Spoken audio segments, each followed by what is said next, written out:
বুধবার সকালে এক আবেগঘন পরিবেশে বিদায় জানানো হলো বাংলাদেশ ক্রীড়া শিক্ষা প্রতিষ্ঠানের ৩৫তম ব্যাচকে। সদ্য এইচএসসি পরীক্ষার্থীর এই ব্যাচ দীর্ঘ ৬ থেকে ৯ বছরের পথ চলার সমাপ্তি ঘটিয়ে বিদায় নিল তাদের প্রিয় বিকেএসপি থেকে। দিনভর কঠোর প্রশিক্ষণ, পড়াশোনা আর শৃঙ্খল জীবনযাপনে গড়ে ওঠা এই ব্যাচকে স্মরণীয়ভাবে বিদায় জানাতে বিশেষ আয়োজন করে বিকেএসপি কর্তৃপক্ষ।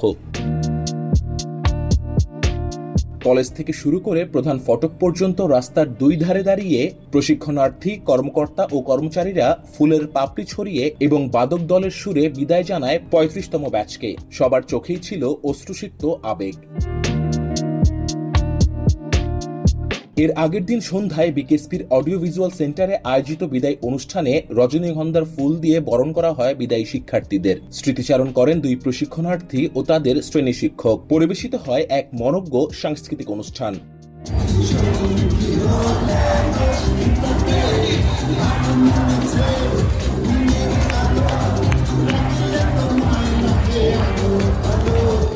অনুষ্ঠানের প্রধান অতিথি মহাপরিচালক ব্রিগেডিয়ার জেনারেল মোহাম্মদ মনিরুল ইসলাম বিদায়ী শিক্ষার্থীদের উদ্দেশ্যে উপদেশ ও অনুপ্রেরণামূলক বক্তব্য দেন এবং তাদের উজ্জ্বল ভবিষ্যৎ কামনা করেন।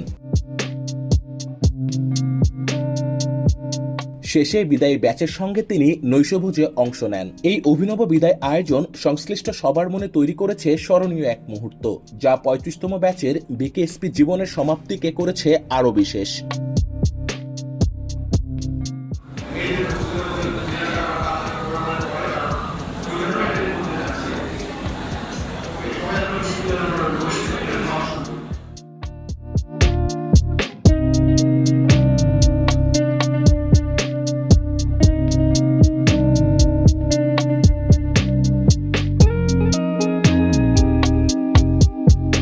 BKSP news.